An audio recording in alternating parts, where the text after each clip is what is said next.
At the heart of China's gleaming universities, a devastating silence has fallen. Once symbols of ambition and national pride, these institutions now echo with despair. In 2025, an unprecedented 12.22 million students are graduating, the highest number in China's history. For many of these young people, there is no future waiting. Reports show that 0% of doctoral graduates secured employment. Only 26.98% of master's graduates received job offers. Not 1 out of 10, not even 1 out of 100, 0. The official unemployment rate for youth stands at 15.8%, a slight drop from previous months. But behind that number hides a darker reality. Independent estimates suggest the real youth unemployment rate could be as high as 46.5%. A generation raised on dreams of prosperity now faces a wall of silence. No jobs, no opportunities, no hope. Meanwhile, the world watches as China's economic miracle fractures. Foreign direct investment has plunged by 10.8% in the first quarter of 2025, reflecting a global loss of confidence. But this isn't just about economics. It's about a generation and a nation losing faith. And that's just the beginning. The trigger wasn't a headline. It wasn't a protest in the streets. It was a number, quietly released and barely noticed, but devastating in its implications. 12.22 million new graduates, the largest cohort China has ever produced, stepping into an economy with no room for them. For years, Beijing's solution was to build more universities, to keep young people busy and postpone the inevitable. Classrooms filled, diplomas multiplied, but jobs didn't. Traditional industries like manufacturing and exports, once the backbone of China's economy, have been shrinking. Foreign direct investment dropped by 10.8% in the first quarter of 2025. Factories moved to Vietnam, India, Mexico, anywhere but China. Tech companies, once the pride of a new era, have quietly frozen hiring.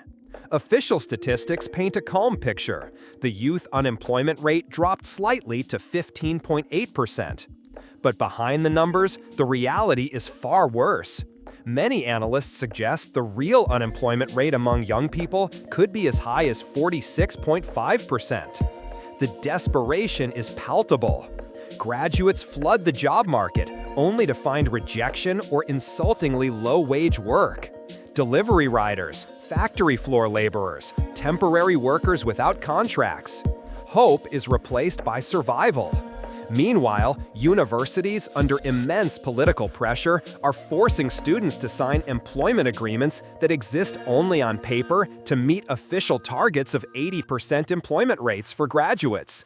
And perhaps most shocking, among doctoral students at some top universities, not a single one secured a job. Master's graduates, barely better, see only 26.98% employment. The dream of a better life through education is crumbling, and with it, something deeper: faith in the system itself. The impact spreads like a silent wave. It's not just the graduates, it's their families, their communities, their future. In cities that once thrived on ambition, the signs of decay are everywhere. Job fairs now look like ghost towns.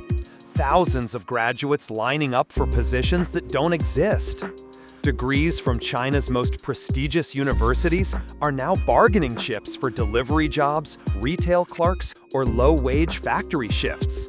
Master's degrees, doctorates, credentials that once opened doors are now worthless.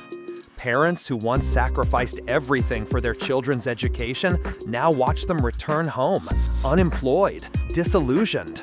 Some turn to what they call gig economy salvation: food delivery, ride-sharing, warehouse packing. Others simply give up.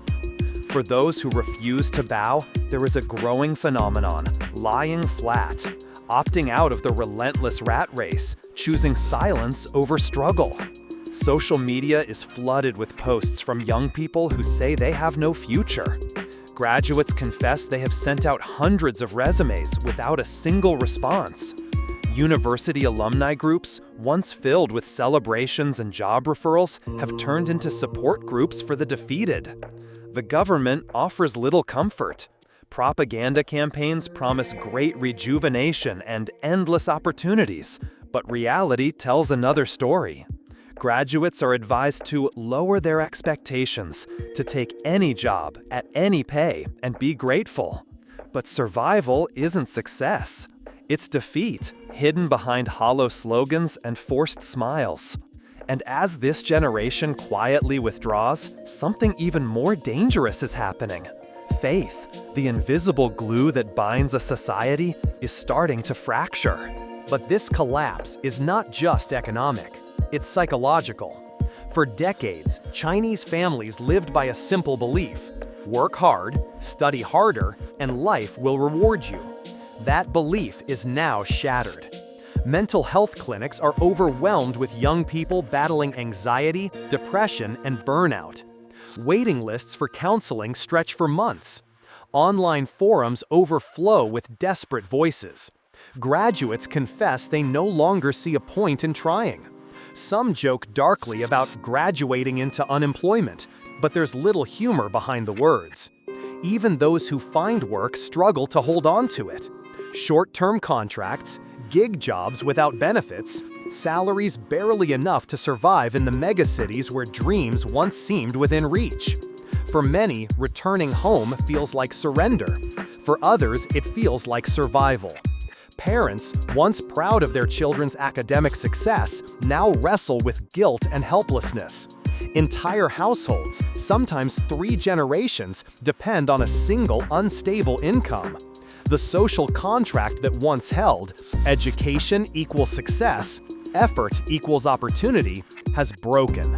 And with its collapse comes something even more corrosive: a profound sense of betrayal. Young people are not just unemployed. They are disconnected from their ambitions, from their society, from the promises made to them. Some embrace the philosophy of quiet quitting. Others sink into complete withdrawal, avoiding work, avoiding marriage, avoiding life. They are not rebelling in the streets. They are retreating, silently, into apathy. It's a withdrawal not of bodies, but of belief. A slow, invisible exodus from a future they no longer recognize. And as this silent rebellion spreads, it carries with it a message. A society that cannot keep its promises, cannot keep its people's trust. The collapse has moved beyond statistics. It has entered daily life. In the heart of China's once thriving cities, change is visible and irreversible. Apartment lights that once burned late into the night now flicker out early. Job centers stand empty.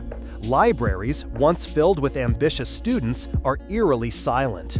And on social media, a growing chorus of resignation. No protests, no slogans, just quiet despair. Graduates post pictures of rejection letters stacked higher than their diplomas. Others share snapshots of their new lives, delivering food on scooters, sleeping in overcrowded dorms, waiting hours in lines for menial job interviews. Some delete their profiles entirely, disappearing into the background noise of a society that no longer sees them. Officially, the government reports progress, growth, stability. But the numbers are masks. The faces behind them tell a different story. A story of a generation promised prosperity and delivered silence. In factories, on campuses, in tiny apartments stacked 20 stories high, a quiet question echoes. What is the value of ambition in a society where effort no longer matters? Parents who once celebrated their children's college acceptance now wonder if it was worth it. Students who once dreamt of success now measure their futures in survival. The Chinese dream, once a rallying cry, has become a broken whisper. And as that dream collapses, it leaves behind something more dangerous than anger. It leaves behind apathy. A generation that no longer believes. A future that no longer inspires. A silence that no longer hopes. And in that silence, a nation stands on the edge of something even more terrifying: failure, irrelevance. The cracks in China's system didn't appear overnight. They were engineered, layer by layer, policy by policy, in pursuit of a dream that was never real. For years, Beijing masked deeper failures with surface prosperity. When industries faltered, they built more factories. When growth slowed, they built more cities. When unemployment rose, they built more universities. But more diplomas don't create more jobs. More buildings don't create more demand. And more censorship doesn't create more trust. As the economy strained, the government tightened its grip. Universities were ordered to produce employment statistics, not actual jobs. Students were pressured to sign fake employment contracts just to meet an 80% employment target. Numbers replaced reality. Propaganda replaced reform. Instead of building opportunities, they built illusions. Diplomas were no longer keys to success, they were certificates of disillusionment. Economic reports trumpeted GDP growth even as foreign investment fled and factories closed.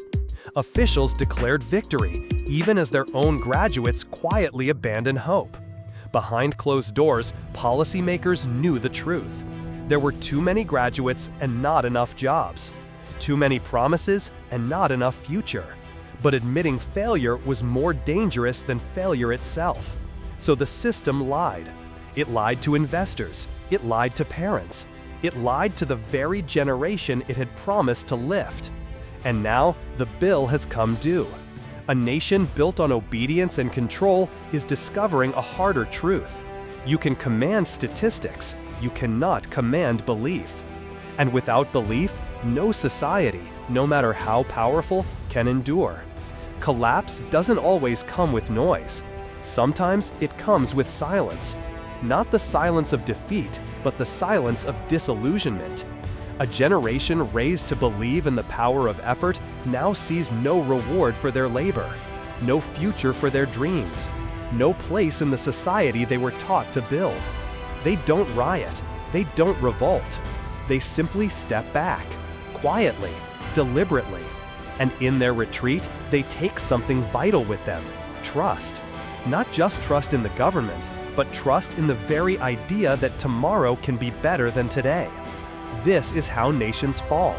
Not with explosions, but with millions of quiet exits. From ambition, from participation, from belief. Today, China's rulers speak of strength, unity, and destiny. But the reality is this: a country without the trust of its youth is a country without a future. And so the real question is not how China competes with America. It's not about tariffs, supply chains, or GDP. The real question is, what happens to a nation when its best and brightest no longer believe it's worth fighting for?